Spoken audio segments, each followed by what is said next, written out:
Hello everyone, welcome to career achiever.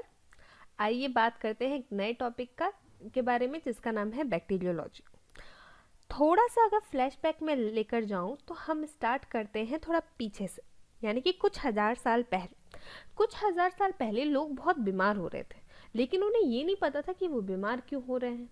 उसके बाद में क्या हुआ कि फिर कुछ हज़ार साल बाद लोगों ने सोचा, एक थ्योरी दी। कहा कि हमारे एनवायरनमेंट में कुछ ऐसी चीज़ें होती हैं जो हमें दिखती नहीं है लेकिन हमें बीमारी कॉज कर रही हैं। बट बस ये एक थ्योरी थी, इसका कोई प्रूफ नहीं था। फिर हमारे एक साइंटिस्ट आए जिनका नाम था एंटनी वन ल्यूवेनहोक। इन्होंने क्या करा, इन्होंने अपने लैब में, ये एक डच साइंटिस्ट थे, इन्होंने अपने लैब में क्या करा, बहुत सारे माइक्रोस्कोप्स बनाए और फिर बारिश का पानी लिया। अब बारिश के पानी में इन्होंने देखा कि भाई साहब कुछ चीज़ें हिल रही हैं, ये जो माइक्रोब्स हैं ये हिल रहे हैं, लेकिन उन्हें वो नॉर्मल आइज से नहीं दिख रहे थे। तो उन्होंने कहा कि कुछ एनवायरनमेंट में ऐसे तत्व भी होते हैं जो हमें दिखते नहीं हैं लेकिन मौजूद होते हैं और जिनकी वजह से बीमारियां भी होती हैं। यहाँ से कंसेप्ट निकल कर आया माइक्रोबायोलॉजी का। इन ऑर्गेनिज्म को इन्होंने एनिमलक्यूल्स कहा और रॉयल सोसाइटी ऑफ लंदन को अपनी रिपोर्ट भेजी कि भाई साहब हमने ऐसे ऐसे माइक्रोब्स देखे हैं, जो एनिमलक्यूल्स देखे हैं, जो कि प्रेजेंट होते हैं और कहीं ना कहीं रिस्पॉन्सिबल होते हैं डिसीज़ के लिए। फिर यहाँ से जो माइक्रोबायोलॉजी का कंसेप्ट आया, वहाँ से इनको कहा गया माइक्रोबायोलॉजी के पितामह। अब माइक्रोबायोलॉजी से समझ में आ गया कि भाई साहब माइक्रोब्स कुछ कुछ होते हैं जो कि डिसीज कॉज करते हैं। फिर समझ में आया कि बहुत सारे होते हैं, ये तो कुछ बैक्टीरिया होते हैं, कुछ वायरस होते हैं, कुछ फंगाई होते हैं, कुछ पैरासाइट्स होते हैं, है ना, बहुत सारे होते हैं। ये तो बहुत सारी डिसीजेस कॉज करते हैं। और बहुत जैसे जैसे माइक्रोब्स की डिस्कवरी होने लगी, फील्ड बहुत बढ़ती चली गई। अब इसे कैसे सॉल्व करा जाए? फिर कंसेप्ट निकल कर आया कि इसको क्लासीफाई कर दो। जहाँ पे बैक्टीरिया की स्टडी होगी उसको बैक्टीरियोलॉजी कहेंगे, है ना। जहाँ पे वायरस की स्टडी होगी उसको वायरोलॉजी कहेंगे। जहाँ पे फंगाई की स्टडी होगी उसको माइकोलॉजी कहेंगे। याद रखना, फंगस की स्टडी को माइकोलॉजी कहते हैं, फंगस को माइकस भी बोलते हैं। पैरासाइट्स की स्टडी को पैरासाइटोलॉजी कहा गया। ठीक है, तो इससे समझ में आया कि अब माइक्रोब्स के बहुत सारे डिवीज़न हो गए। तो ये लेक्चर, इसमें हम बात करेंगे, इस सीरीज़ में हम बात करेंगे बैक्टीरियोलॉजी की, यानी कि बैक्टीरिया जो होते हैं वो क्या होते हैं, इनकी स्टडी कैसे होती है। तो हम यहाँ से आते हैं और इस कंसेप्ट को लेकर आते हैं कि what do you understand by bacteriology, क्या है ये बैक्टीरियोलॉजी। ठीक है, इतना समझ में आया? अगर नहीं आया तो कमेंट बॉक्स में लिखिए।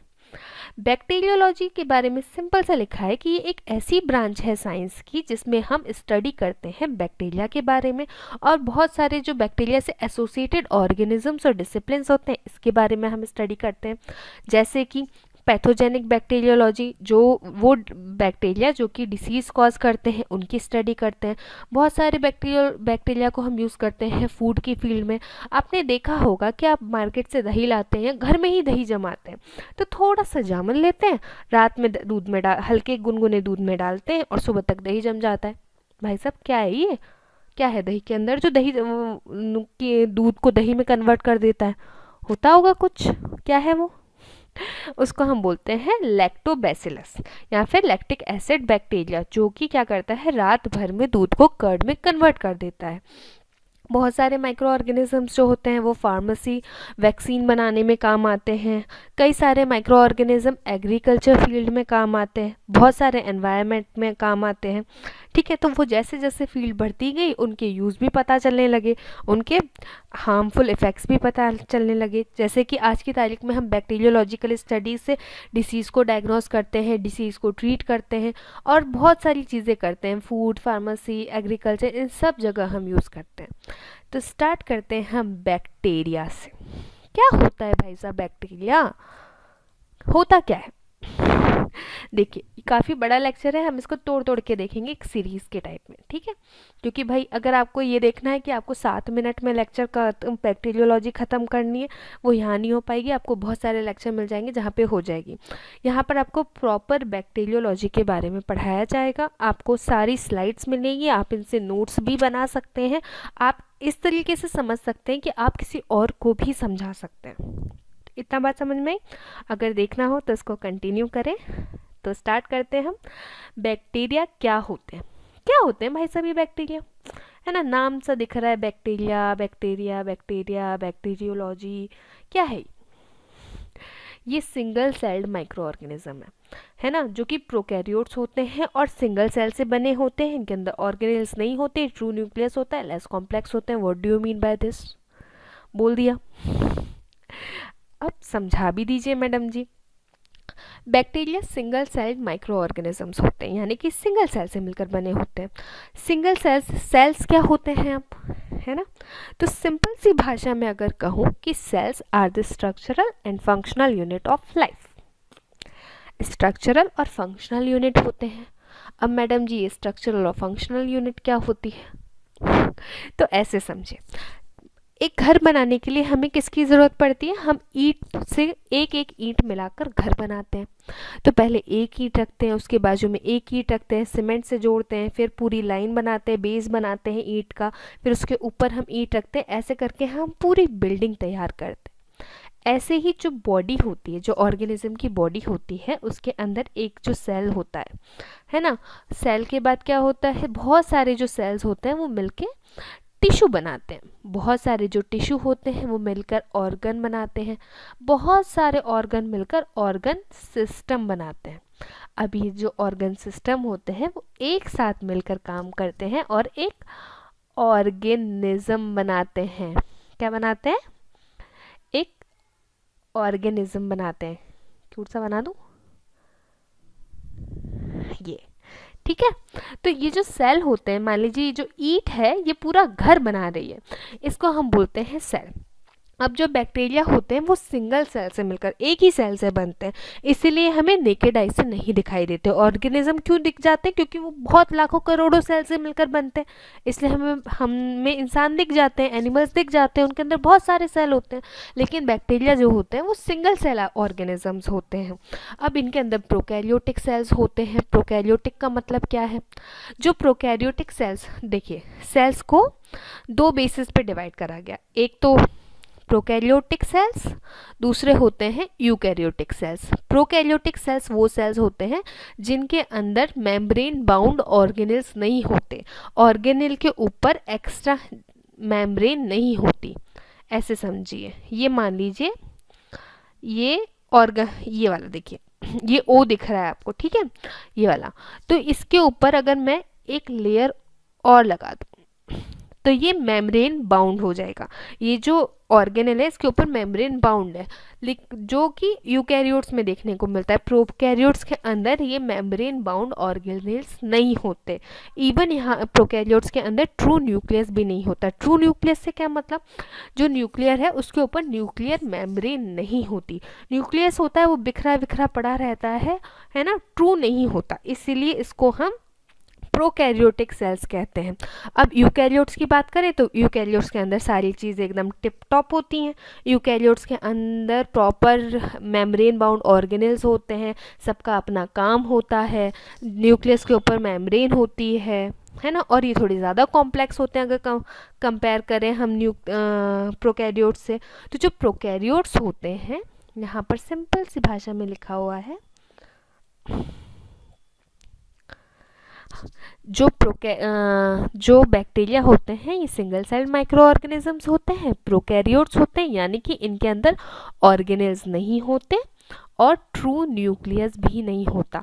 ये लेस कॉम्प्लेक्स होते हैं as compare to eukaryotic cells. अब फिर दूसरी बात क्या है कि ये यूबिक्यूटस होते हैं, यानी कि इनका ये जो वन सेल्ड ऑर्गेनिज्म होते हैं इनके अलग अलग शेप्स होते हैं। स्फेरिकल भी हो सकते हैं, स्पाइरल भी हो सकते हैं, रॉड शेप भी हो सकते हैं, सिंगल भी रह सकते हैं, चेन में भी आ सकते हैं, बहुत सारे एक साथ मिलकर भी काम कर सकते हैं। और ये बहुत सारे फंक्शंस में इन्वॉल्व होते हैं, जैसे कि फर्मेंटेशन। अल्कोहल पिया है? अच्छा, यूज़ तो किया होगा। हैंड सैनिटाइजर सबने यूज़ करा है।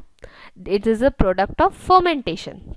अल्कोहल कैसे बनता है, जो हम बोलते हैं ना, जो सैनिटाइजर्स हैं वो 90% अल्कोहल होता है, जो कि ऑर्गेनिज्म को किल करने के लिए काम आता है, तो वो फर्मेंटेशन की प्रोसेस से बनता है। फिर बात करते हैं प्यूट्रीफिकेशन में इन्वॉल्व होते हैं। आपने देखा होगा घर के किसी कोने में कोई जानवर मर गया, मान लीजिए चूहा कोने में मरा पड़ा है ना, तो आपको कुछ दिनों बाद, उस दिन तो नहीं, 2-3 दिन बाद पता चल जाएगा कि स्मेल आने लगेगी, यार कुछ मरा है ना। तो वो कैसे पता चलता है, क्यों? क्योंकि जो बैक्टीरिया होते हैं उसको खाकर सड़ा देते हैं। जब उसको सड़ाते हैं तो एक बदबू, स्मेल बाहर आती है, ठीक है, जिससे हमें पता चल जाता है कि भाई साहब मर गया है, सड़ गया है। अब कुछ दिन बाद क्या होती है, वो स्मेल अपने आप चली भी जाती है जब वो ऑर्गेनिज्म पूरी तरह से ख़त्म हो जाता है। इसको कहते हैं प्यूट्रीफेक्शन, सड़ाना। खाना भी देखा होगा कि 3-4 दिन तक रखा रहता है तो सड़ जाता है, उसमें पूरा पूरा हाथ होता है बैक्टीरिया का। अब आप कहेंगे बैक्टीरिया तो बड़ा बदतमीज़ है, तो चीज़ें सड़ा देता है, लेकिन अगर चीज़ें सड़ेंगी नहीं तो इस धरती पे आपको सिर्फ चीज़ें ही चीज़ें मिलेंगी। एक क्वेश्चन आया था, मैंने एक किसी एग्ज़ाम, मुझे याद नहीं है, लेकिन उसमें ये था कि अगर बैक्टीरिया इस दुनिया में नहीं होंगे तो उसका कॉन्सिक्वेंस क्या होगा। तो उसका आंसर था, इस दुनिया में लाशें ही लाशें होंगी। यानी कि अगर बैक्टीरिया नहीं होते तो आपको डायनासोरस भी देखने को मिल जाते। क्यों? क्योंकि वो सड़ते ही नहीं। फिर तीसरी चीज़, ये किस में इन्वॉल्व होते हैं? ये इन्वॉल्व होते हैं इन्फेक्शियस डिसीज़ में। इन्फेक्शियस डिसीज़ से आपका क्या मतलब? मैडम आप इन्फेक्शियस डिसीज़ क्यों कह रही है? भाई साहब ट्यूबरक्लोसिस, डायरिया, है ना, कॉलेरा, इन सब के पीछे किसका हाथ होता है? बैक्टीरिया का हाथ होता है। तो बाकायदा ये डिसीज़ कॉज करते हैं, पर्ट्यूसिस कॉज करते हैं। तो बहुत सारी डिसीज़ में भी इनका इन्वॉल्वमेंट होता है। नेक्स्ट पे बात करते हैं नाइट्रोजन फिक्सेशन। नाइट्रोजन फिक्सेशन क्या है? तो आपने देखा होगा जो पेड़ है ना, मान लीजिए एक पेड़ है, ये इसकी रूट है, ये इसकी ब्रांच है ना। आदमी मत समझना, पेड़ है, ठीक है।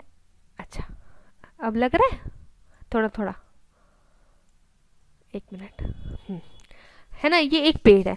तो जो पेड़ होता है, इसको नाइट्रोजन की ज़रूरत होती है। हमारी बॉडी के बहुत सारे जो प्रोटीन्स होते हैं उनके अंदर, आपने सुना होगा कि जो अमाइनो एसिड्स होते हैं उनके अंदर NH2 भी होता है, ठीक है, ये भी होता है। तो ये कहाँ से आता है? तो यहाँ पर क्या होता है, जो प्लांट की रूट होती है सॉरी, जो प्लांट की रूट होती है, यहाँ पर नाइट्रोजन फिक्सिंग बैक्टीरिया प्रेजेंट होते हैं। वो क्या करते हैं, जो एटमॉस्फेयर की नाइट्रोजन होती है उसको फिक्स करके नाइट्रोजन कंपोनेंट में कन्वर्ट कर देते हैं, जहाँ से ये जो रूट्स होते हैं ये नाइट्रोजन को लेते हैं और प्लांट जो होता है वो फलता फूलता है, बड़ा हो जाता है और इस पर फल भी लगते हैं जो कि हम खाते हैं। इतना समझ में आया? अच्छा चलो, थोड़ा तो आ ही गया होगा, वो सब हम आगे पढ़ेंगे ना ठीक है। इसके बाद बात करते हैं कि ये कैसे रहते हैं। तो ये या तो इंडिपेंडेंटली भी रह सकते हैं, फ्री लिविंग भी हो सकते हैं, और पैरासिटिक या फिर दूसरे ऑर्गेनिज्म के ऊपर भी डिपेंड कर सकते हैं, और मिलजुल कर भी रह सकते हैं। अब ज़रूरी नहीं कि पैरासिटिक हैं तो ये सिर्फ ख़राब ही तरीके से रहेंगे, ये अच्छे तरीके से भी रह सकते हैं। हमारी बॉडी में बहुत सारे माइक्रो ऑर्गेनिज्म हमारे डाइजेस्टिव ट्रैक्ट में प्रेजेंट होते हैं जो कि हमें बेनिफिट करते हैं, ठीक है। इतना समझ में आया?